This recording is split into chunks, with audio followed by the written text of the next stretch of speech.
1절부터 14절까지의 말씀입니다. 신약 321면쯤입니다. 빌립보서 3장 5절부터 14절까지 말씀.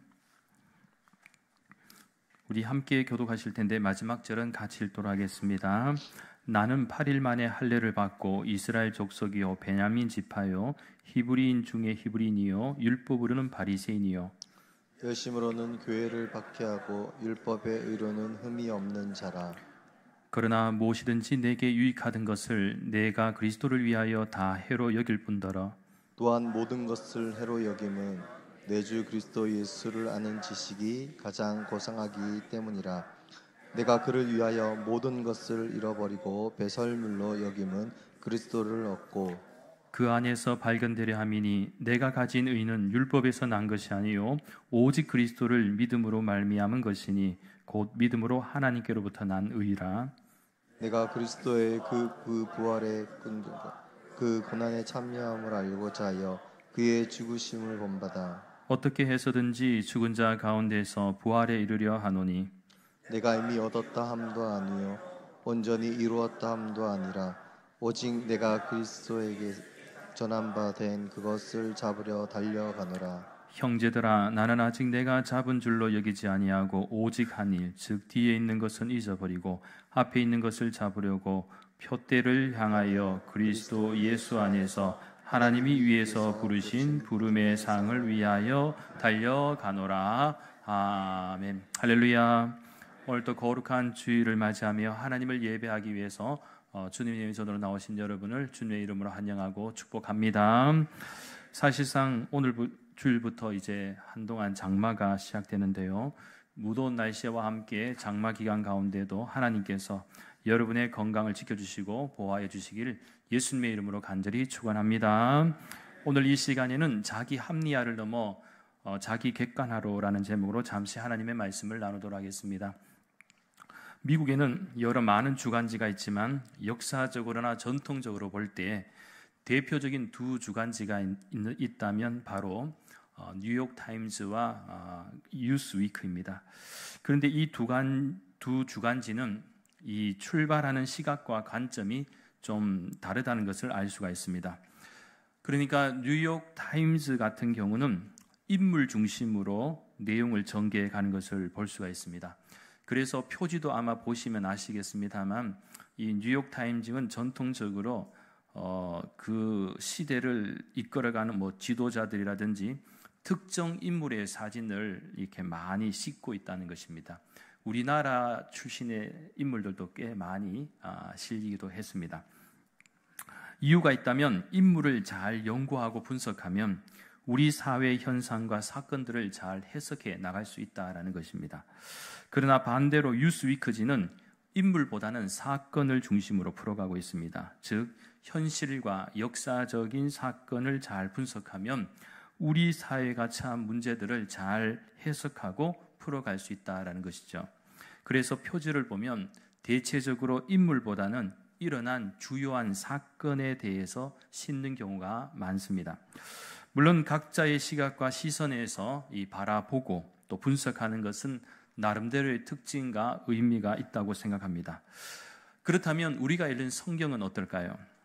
인물 중심일까요? 사건 중심일까요? 이 부분은 조금만 깊이 들어가 분석해 보면 사건보다는 인물 중심임을 우리가 알 수가 있습니다. 그러니까 성경을 읽을 때 우리는 하나님의 마음이 가장 중요합니다. 하나님의 관심은 어떤 사건이라기보다는 이 사람에게 관심이 많으십니다. 그리고 사람이 결국 사건을 이끌어가기도 하지요. 예를 들면 우리가 믿고 고백하는 예수님께서도 어떤 분이신지를 수많은 사건과 또 문제들을 통해서 보여주고 있고요. 또 성경에 등장하는 인물들도 그가 어떤 사건과 연관이 있는지를 잘 보여주고 있습니다. 그래서 하나님의 관심도 이 사람에게 관심이 있는 것이지 사건 자체에 관심이 있는 것이 아니다라는 사실입니다. 그런 의미에서 우리가 이 세상을 살아가는 동안 우리 자신만 돌아보아도 나 자신이 보는 나, 타인이 보는 나, 그리고 하나님이 보시는 나는 전혀 다른 관점에서 이해될 수도 있다라는 사실입니다. 우리는 우리 자신을 사실 너무나도 잘 안다라고 생각하겠지만 생각보다 우리 자신을 잘 모를 때가 많습니다. 또한 내가 어떤 사람인지를 만원경식으로 보면은 대충 나는 이런 사람이다 라고 생각할 수 있겠지만 현미경식으로 바라보면 생각보다 이 나라는 존재가 굉장히 복잡한 사람이다 라는 것을 깨닫게 됩니다. 그렇게 우리는 살아가면서 늘 자기 합리화와 자기 객관화 사이에서 자신을 지켜나가기도 합니다. 그렇다면 먼저 우리는 오늘 본문의 말씀을 이해하기 전에 자기 합리화와 자기 객관화가 무엇인지를 먼저 살펴볼 필요가 있습니다. 참고로 자기 합리화는 자신의 자책감이나 죄책감에서 벗어나기 위하여 자신이 한 행위를 정당화하는 일을 의미합니다. 한마디로 자신의 잘못된 행동이나 생각을 긍정적으로 포장하고 정당화하려고 하는 심리적 태도라는 것입니다. 예를 들면 어떤 지적을 받았을 때 나만 그런 게 아니야, 다른 사람들도 다 그렇게 하고 있는데 라든지, 또는 나는 최선을 다해서 상황이 어쩔 수 없었던 거야 라는 식으로 자신을 방어하는 것입니다. 그래서 어떤 사건이나 문제 앞에서 자기 합리화가 나타나는 것은 본능적으로 이 합리화를 하지 않으면 괴롭기 때문에 그렇습니다. 그래서 우리가 방어적인 차원에서 이 자신의 어떤 문제를 인정을 하다 보면 너무 괴로운 것이죠. 그러다 보니까 어느 정도 자신을 보호하는 차원에서 괴롭지 않기 위해서 아니야, 다른 것을 이렇게 핑계를 대면 수도 있고, 그죠? 변명을 할 수도 있고, 여러 가지 상황에 대해서 자신을 이제 보호를 한다는 것입니다. 그래서 자기 방어적 차원에서 자기 합리화가 일어난 것은 자연스러운 현상으로 이해할 수도 있습니다. 그러나 문제는 너무 자기 합리화에 갇혀 있으면 발전할 수도 없고 성장할 수도 없다라는 것입니다. 그리고 늘 자신의 세계에 갇혀 살게 되는 한계가 있다는 사실이죠. 자, 이 부분에 있어서 만약에 이제 성경에서 우리가 좀 살펴본다면 대표적인 인물을 좀 떠올려 본다면 누가 있을까라고 할 때 가룟 유다라든지 베드로를 우리가 떠올려 볼 필요가 있습니다. 우리가 잘 아는 바와 같이 이 가룟 유다 같은 경우에는 어떻습니까? 예수님을 은 30에 팔았지 않습니까? 팔았을 때에도 사실 상식적으로 생각해 볼 때 스승을 판다는 것은 진짜 양심을 파는 것과도 같지 않겠습니까? 그래서 파는 순간까지 얼마나 자기 합리화를 했겠습니까? 또한 베드로도 훗날에는 이제 예수님의 복음의 사역에 중요한 초대교회 지도자로서 왕성한 활동과 함께 죽음으로 삶을 때 마칩니다마는 중요한 것은 베드로도 예수님을 3번이나 부인하면서 그 당시에 얼마나 자기 합리화를 했겠습니까? 어쩌면 두 사람 다 어쩔 수 없었다라고 자신의 행위에 정당성을 부여하지 않았겠습니까? 그리고 우리나라 역사 가운데도 자기 합리화가 강했던 한 인물을 꼽으라면 여러 많은 인물들이 있겠지만 조선 제3대 왕인 태종 이방원을 꼽을 수가 있습니다. 태조 이성계가 고려 왕조를 뒤로하고 새로운 나라인 이 조선 왕조를 정도전과 함께 열어갔을 때에도 이미 고려가 부패하였고 새로운 개혁이 없이는 나라가 발전할 수 없다는 명분을 만들었습니다. 그래서 그 대안으로 이제 불교가 아닌 유교를 국가의 근본 이념으로 삼았고 나름대로의 사회개혁을 위해서 노력을 하였습니다. 문제는 어디에서 터졌는가 하면 이 건국에 있어서 최고의 충신이었던 정도전의 권력이 점점 강해졌고 무엇보다 이성계에게는 많은 자식이 있었지만 그들도 나름 개국의 공신이다 보니까 서로에게 위협이 되었습니다. 이때 태조 이성계의 뒤를 이을 제자 이 세자를 책봉함에 있어서 정도전은 이 첫 번째 부인에서 난 이 왕자들 사이에서 선택한 것이 아니고 자신의 권력에도 위협이 될 수 있고 자기가 개혁하려는 어떤 이상과 야망에도 걸림돌이 될 수 있기 때문에 누구를 하는가 하면은 둘째 부인은 강씨, 나중에 신덕 왕후가 되지 않습니까? 신덕 왕후 된 강씨에게서 찾았습니다. 그래서 어린 나이에 이방석이 세자 책봉이 되었고 이후부터 엄청난 갈등이 일어납니다. 무엇보다 이성계의 다섯째 아들인 이방원은 그 누구보다도 왕이 되고자 하는 마음이 가장 강했는데 결국 스승인 정도전도 죽이죠. 근데 그 앞에 먼저 유명한 정몽주, 거기도 이방원이가 죽입니다. 그리고 왕의 권위에 위협되는 사람들을 다 죽입니다. 그리고 세자로 책봉된 이방석도 죽이고 잠시나마 둘째 형인 이방과를 호수아비 왕으로 앉힌 후에 2대 왕으로 이제 정종이 되었지만 이 형에 이어서 짧게 있었고 그 뒤에 이어서 이제 바로 조선 제3대 왕인 이방원이 태종이 됩니다. 그런데 여기서 인상 깊은 것은 태종 이방원은 끊임없이 자신의 왕권과 권력을 강화하기 위해서 자기 합리화를 했다라는 것입니다. 처음 왕자의 난을 일으킬 때에도 어떻게 보면 새로운 조선이란 나라에서 가장 통치를 잘할 수 있는 인물은 누구냐? 나밖에 없다는 거예요. 그러니까 자기가 개국 공신이기도 하고 무예라든지 학문적으로도 이 이성계의 자녀들 가운데 자신이 가장 뛰어나다고 생각했거든요. 그러니까 새로운 왕조가 세워지면은 어떤 개혁의 기초와 또 왕권을 강화하고 또 뭔가가 힘차게 개혁을 하는 데 있어서는 자기만한 인물이 없다라는 확신이 있었습니다. 그러다 보니까 이 늘 사람들을 죽이고 할 때도 이것은 국가를 위해서 나라를 위해서 내가 할 수밖에 없는 일이다. 대의를 위해서 이 소수의 희생은 불가피한 것이다. 그러면서 자기 확신과 합리화는 결국 수많은 사람들을 죽이고 또 왕권을 차지한 것입니다. 이렇듯 자기 합리화는 더 큰 괴물로 만들 수도 있다라는 사실이죠.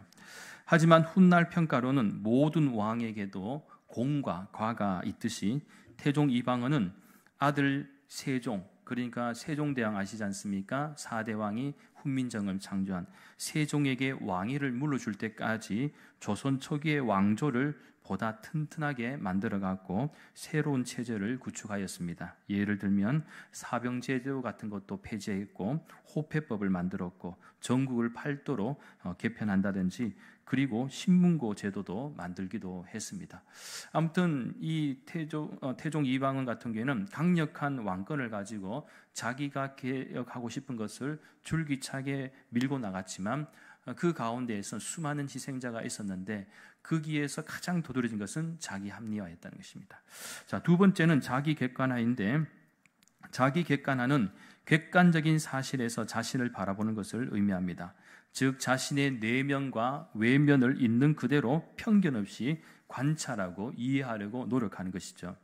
그래서 자기 객관화가 잘 되어 있는 사람은 자신의 약점을 장점으로 바꾸기 위해서 노력할 수 있는 가능성이 있기에 발전할 수 있고 성장할 수 있습니다.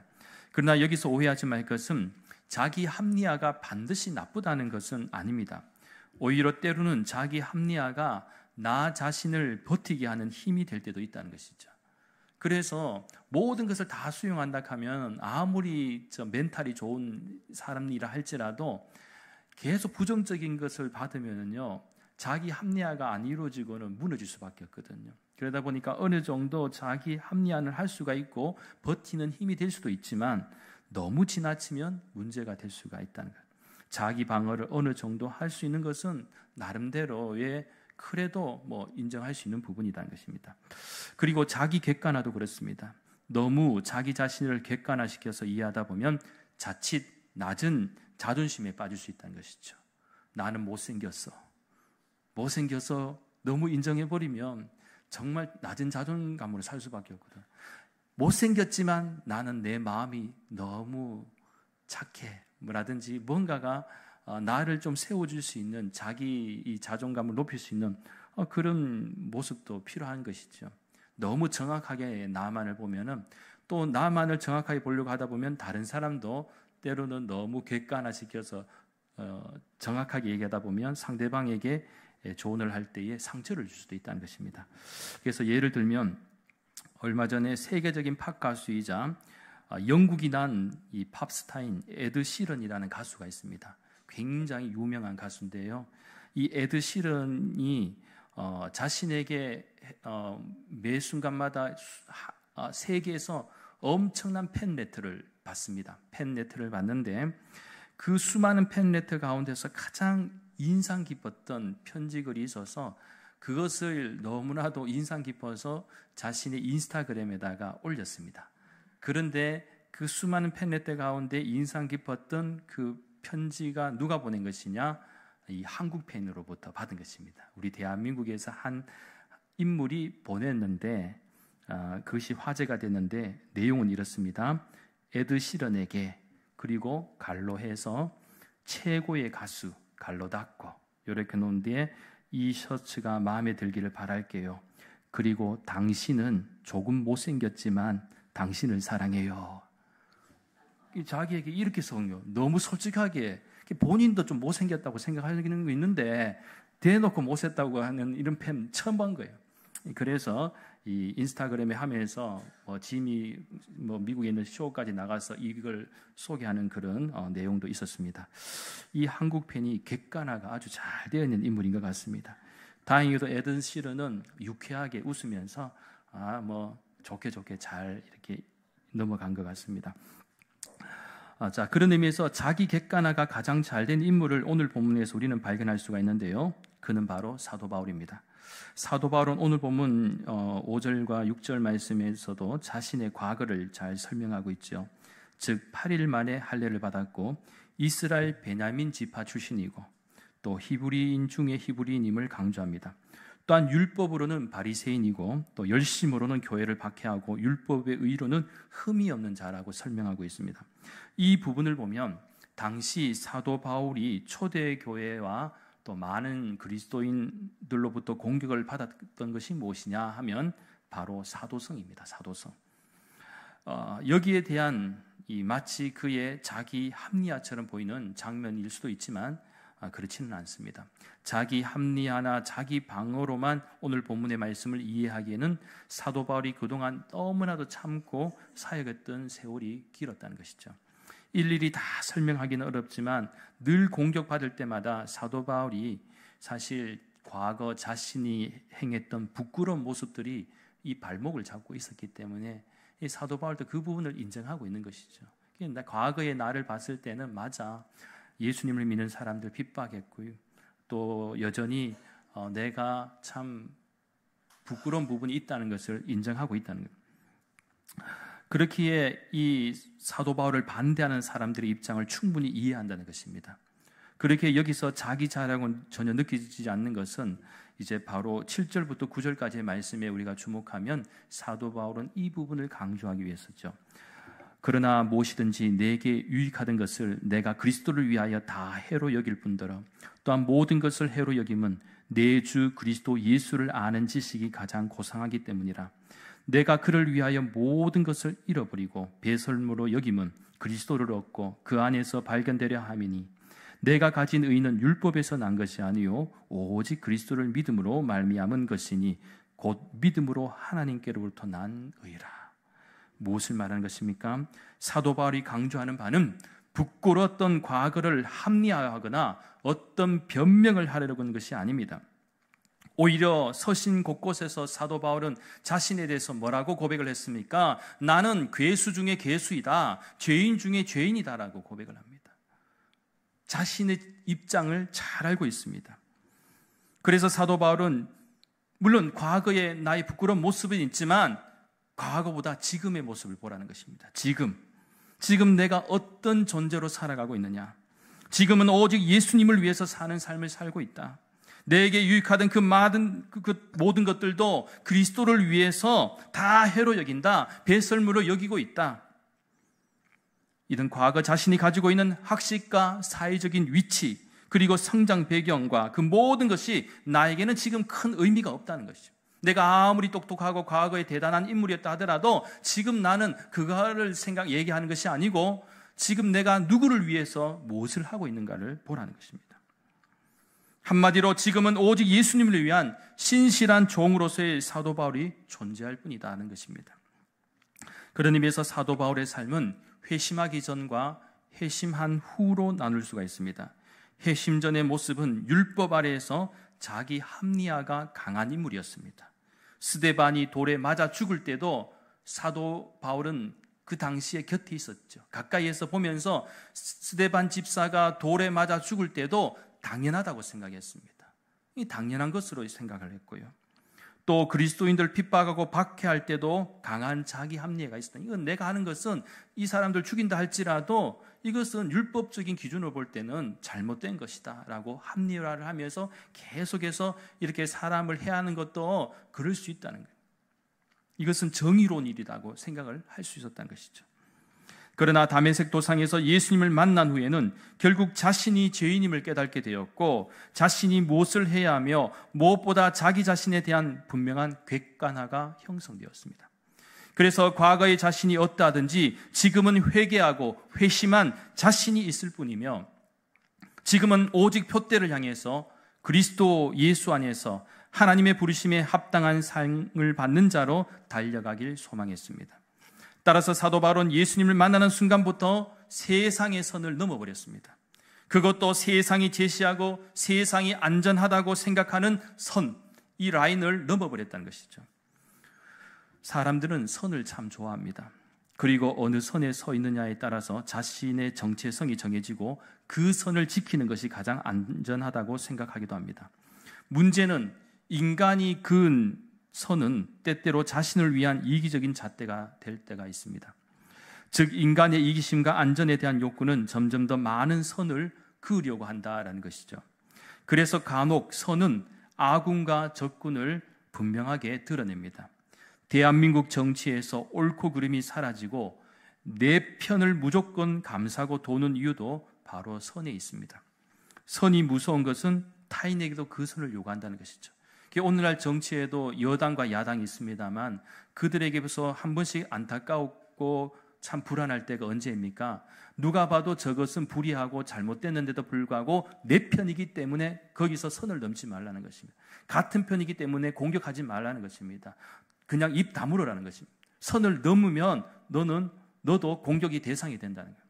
이게 굉장히 무서운 것입니다. 그런데 이러한 선은요, 예수님 당시에도 있었습니다. 선긋기를 좋아하는 사람이 누구입니까? 당시에 율법을 지키는 학자들이라든지 바리새인들 같은 사람들도 예수님께 언제나 선을 요구했습니다. 선을 넘지 마라, 율법을 넘지 마라고 예수님께 계속해서 강조하는 거예요. 율법의 틀에서 벗어나지 말라는 것입니다. 그런데요, 그때마다 예수님은 선보다 더 중요한 것이 뭐냐? 바로 하나님의 마음이라는 것을 강조하셨습니다. 하나님의 마음을 알아라. 그리고 예수님은 선에 갇히기보다 선을 넘나들면서 하나님의 선하심과 하나님의 마음을 드러내기를 원하셨습니다. 하나님이 세상을 이처럼 사랑하사 라는 이 기준 아래 이방인도, 죄인도, 세리도, 병든 자도, 상처 입은 자들 모두 사랑을 하셨습니다. 그렇게 예수님의 기준은 선이 아니라 하나님의 사랑이 필요한 사람들에게 그 사랑을 드러내는 일이 더 중요했다는 것. 마찬가지로 사도 바울도 하나님의 마음을 알고 그 사랑을 깊이 알고 난 후에는 율법이라는 선을 과감하게 넘어버렸다는 것입니다. 그리고 하나님의 마음으로 언제나 자기 자신을 객관적으로 바라보았다는 것. 따라서 오늘날 우리 믿는 성도들도 그렇습니다.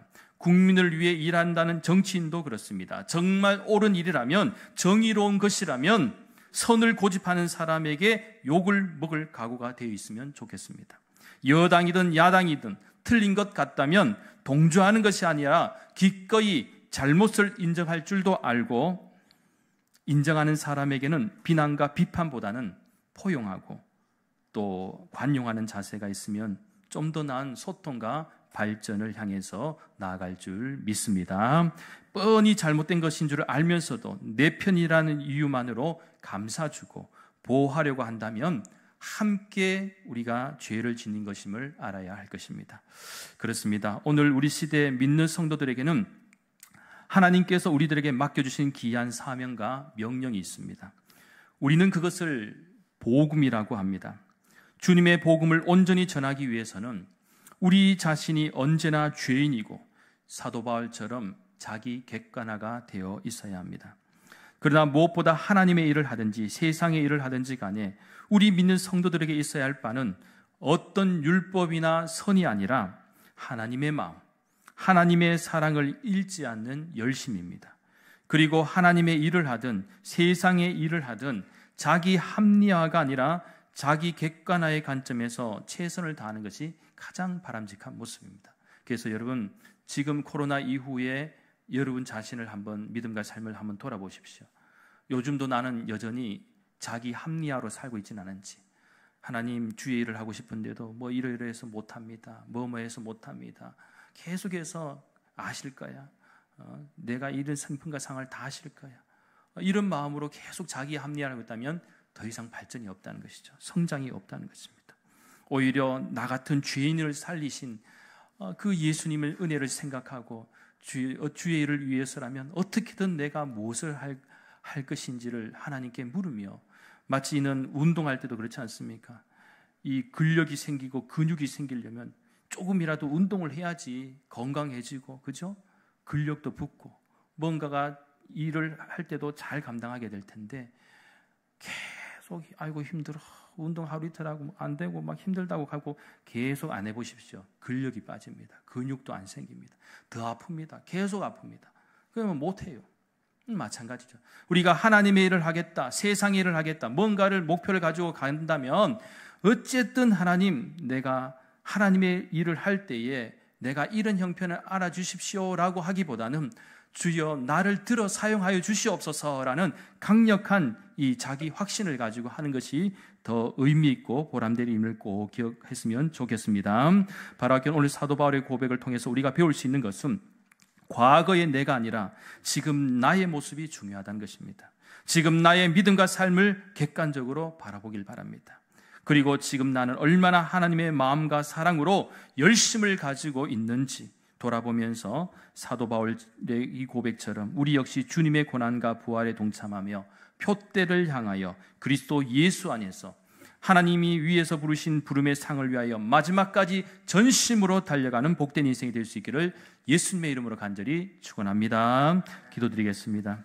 거룩하신 하나님, 감사를 드립니다. 오늘 사도 바울의 고백이 저희들의 고백이 되게 하여 주시옵소서. 돌아보면 연약한 저희들의 과거들도 있지만 지금이 중요합니다. 자기 합리화를 넘어 자기 객관화로 우리 자신을 믿음 안에서 잘 돌아보게 해주시고, 무엇보다 하나님의 마음과 사랑으로 열심과 전심으로 주의 복음에 합당하며 표대를 향하여 달려가는 복된 인생이 되게 역사하여 주시옵소서. 감사를 드리며 모든 말씀 거룩하신 예수님의 이름